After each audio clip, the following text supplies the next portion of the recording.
Hello student, welcome to digital classes. This video is for class 9 and the subject is science. Today I am going to start the first chapter of bio and fifth chapter of our book, the fundamental unit of life. Fundamental unit of life is cell.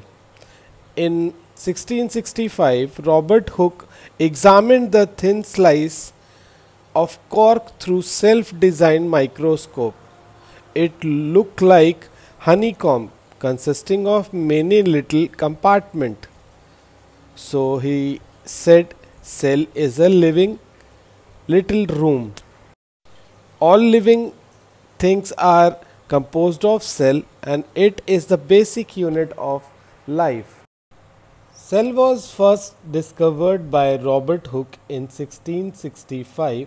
He observed the cells in a cork slice with the help of a primitive microscope. Leeuwenhoek 1674 with the improved microscope discovered the free living cell in pond water for first time. It was Robert Brown in 1831 who discovered the nucleus in the cell.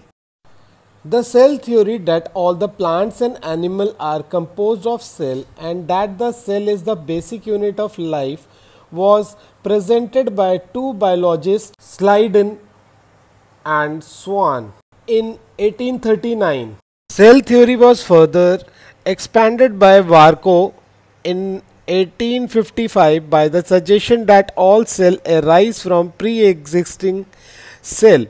With the discovery of the electron microscope in 1940, it was possible to observe and understand the complex structure of cell and its various organelles.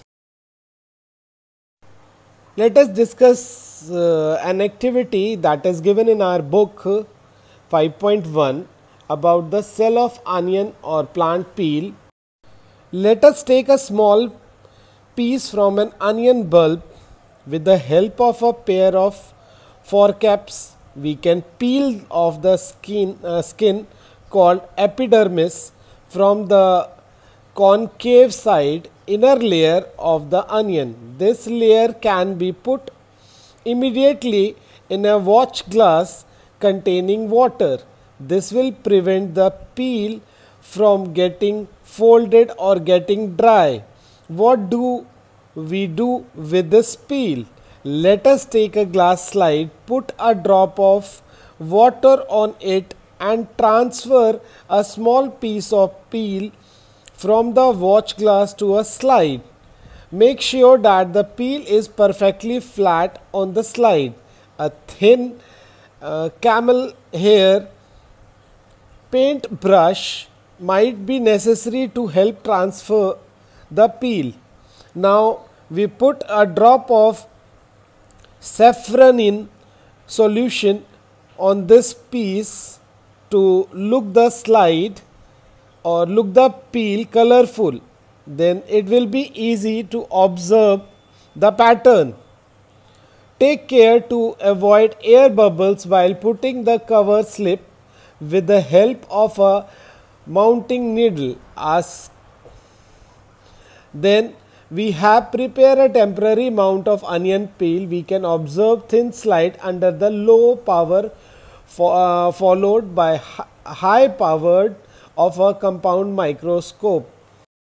We can see the building block, that is cell, and the dot representing nucleus at the center of the cell.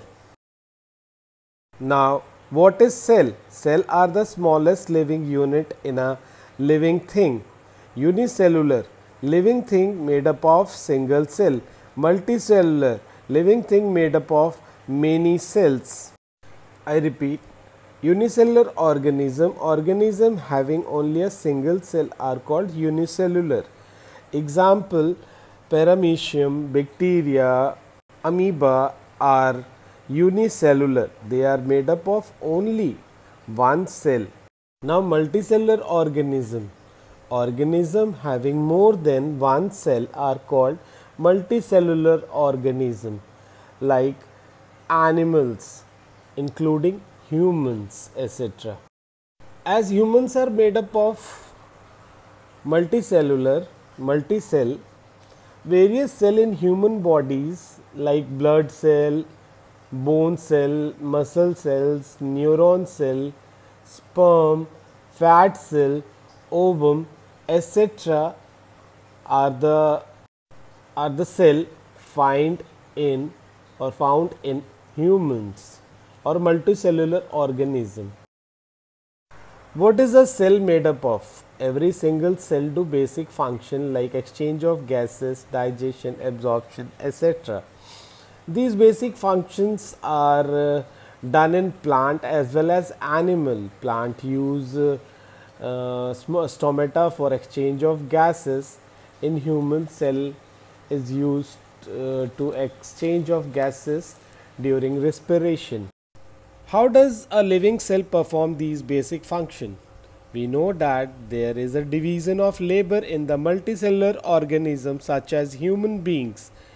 This means that different parts of the human body perform different function. The human body has a heart to pump blood, a stomach to digest food, and so on. Similarly, division of labor is also seen within a cell. In fact, each such cell has got certain specific component within it known as cell organelles. Each kind of cell organelles perform a special function such as making new material in a cell, cleaning up the waste material from the cell, and so on.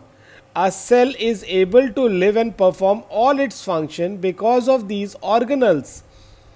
These organelles together constitute the basic unit called the cell. It is interesting that all the cells are found to have the same organelles, no matter what their function is or what organism they are found in. The three main components of the cell are cell membrane or plasma membrane, nucleus, and cytoplasm. Plasma membrane or cell membrane. This is the outermost covering of the cell that separate the component of cell from its external environment. The plasma membrane allows or permits the entry and exit of some material in and out of the cell.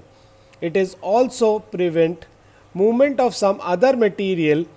The cell membrane, therefore, it is called a selectively permeable membrane. In other words, cell membrane or plasma membrane, it is the boundary of each cell which separate the cytoplasm from surrounding. Present in both animal as well as plant cell, it is made up of protein and lipids. It is selectively permeable in nature. It allows some materials in and out of the cell. It is flexible and can be folded, broken, or reunited. The movement of substance through plasma membrane. First is diffusion. It is the spontaneous movement of the substance from high concentration region to the low concentration region.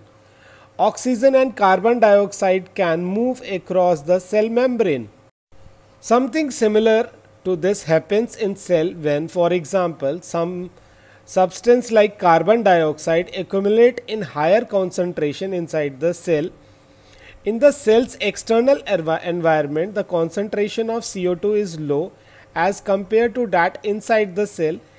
As soon as there is a difference of concentration of carbon dioxide CO2 inside and outside a cell, CO2 moves out of the cell from the region of higher concentration to a region of low concentration outside the cell by the process of diffusion. Similarly, oxygen enters the cell by the process of diffusion when the level or the concentration of oxygen O2 inside the cell decreases. Thus, diffusion play an important role in gaseous exchange between the cell as well as the cell and its external environment. The movement of water molecules through the plasma membrane called osmosis, diffusion of solvent. Water also obey the law of diffusion. The movement of water molecules through such a selectively permeable membrane is called osmosis. The movement of water across the plasma membrane is also affected by the amount of substance dissolved in water. Thus, osmosis is the passage of water from a region of high water concentration through a semi-permeable membrane to a region of low water concentration. What will happen if we put an animal cell or a plant cell into a solution of sugar or a salt in water? One of the following three things could happen. Type of solution on the basis of concentration. Hypertonic solution. The concentration of solution outside the cell is less than inside the cell. Due to this, the cell lose water and shrink. Second, isotonic solution. Equal concentration outside and inside the cell. Due to this, the cell gain equal amount of water with which is loosed. Now the third, hypertonic solution. Concentration of solution outside the cell is more than inside the cell. Due to this, the cell gain water and swells up and may be burst. Now in hypertonic solution, if the medium surrounding the cell has a higher water concentration than the cell, meaning that the outside solution is very dilute, the cell wall gain water by osmosis. Such a solution is known as hypertonic solution.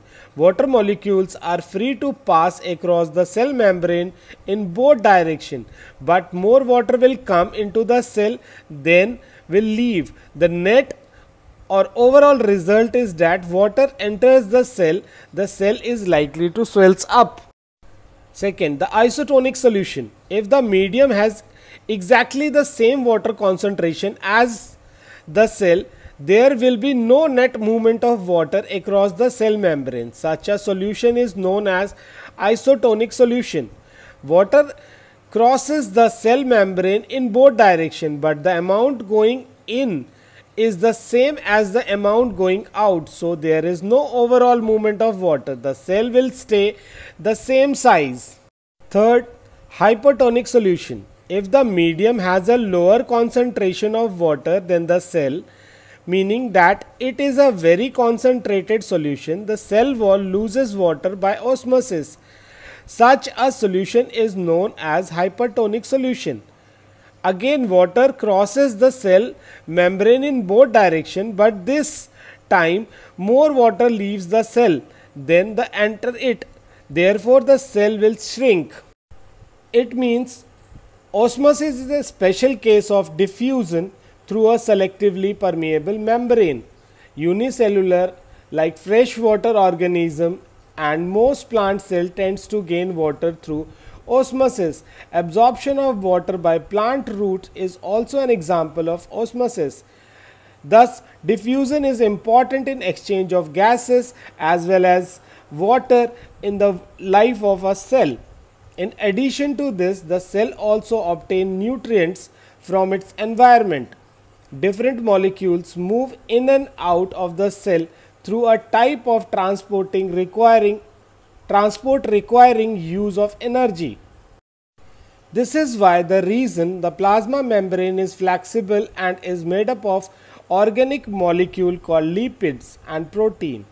We can observe the structure of plasma membrane only through a electron microscope. The flexibility of the cell membrane also enables the cell to engulf in food and other materials from its external environment.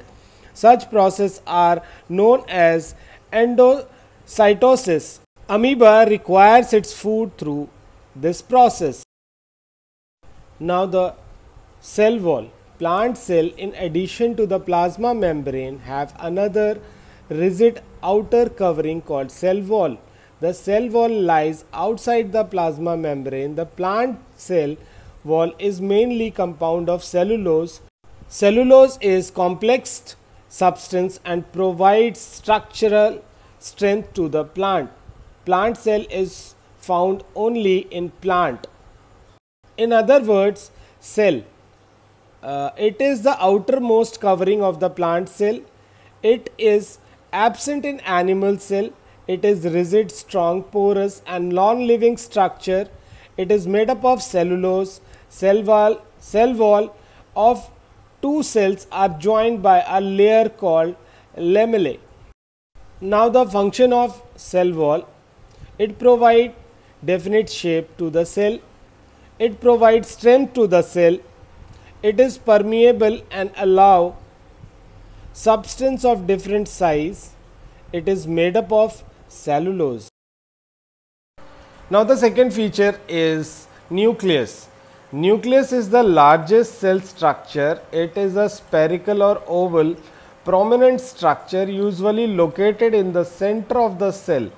Nucleus has the following important parts: nuclear membrane, nucleoplasm, chromatin material and nucleolus.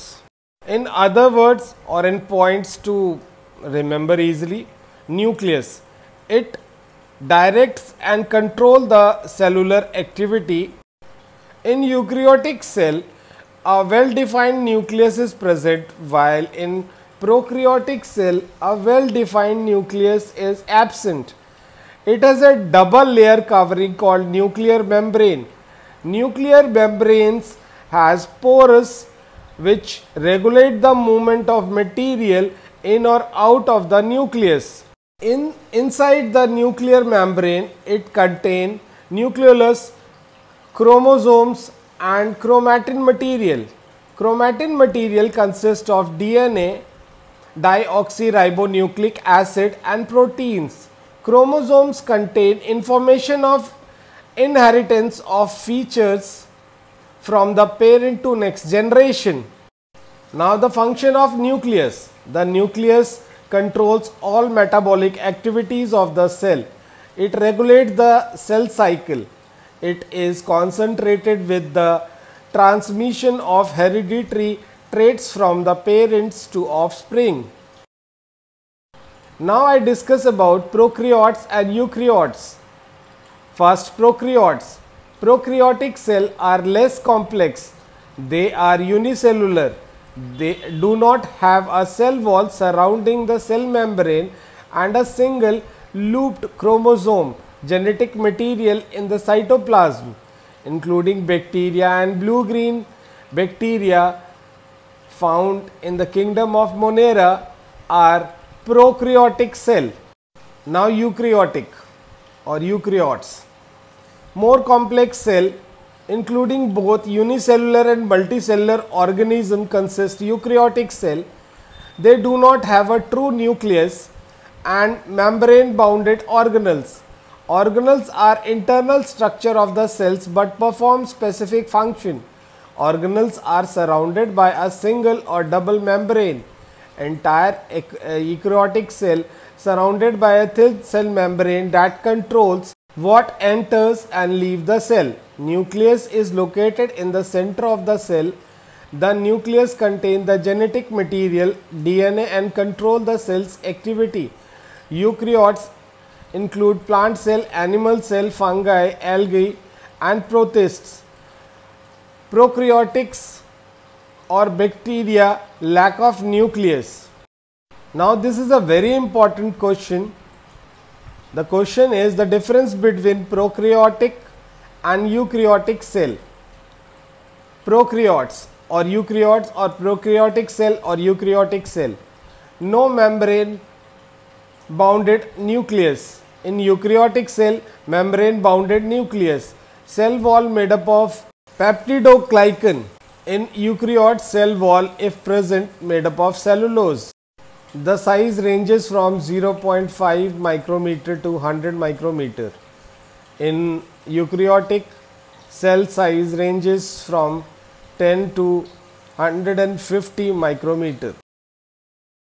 Cytoplasm. The protoplasmic mass of the cell inner to plasma membrane and excluding nucleus is called cytoplasm. In other words, cytoplasm, the liquid part of the cell in which the other organelles float, is called cytoplasm. Cytosol, the aqueous component of the cytoplasm. Cell organelles, these are the internal organ of the cell responsible for carry out specific job to keep the cell live. See, there is a one question for you. Why virus do not show characteristic of life until they enter in living body? You will find out this answer and write down in your classwork copy.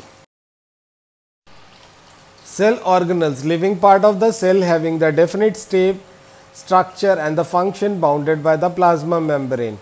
The organelles are endoplasmic reticulum, Golgi apparatus, lysosomes, mitochondria, plastid, vacuole, rhizosomes. I will discuss about these in the next video.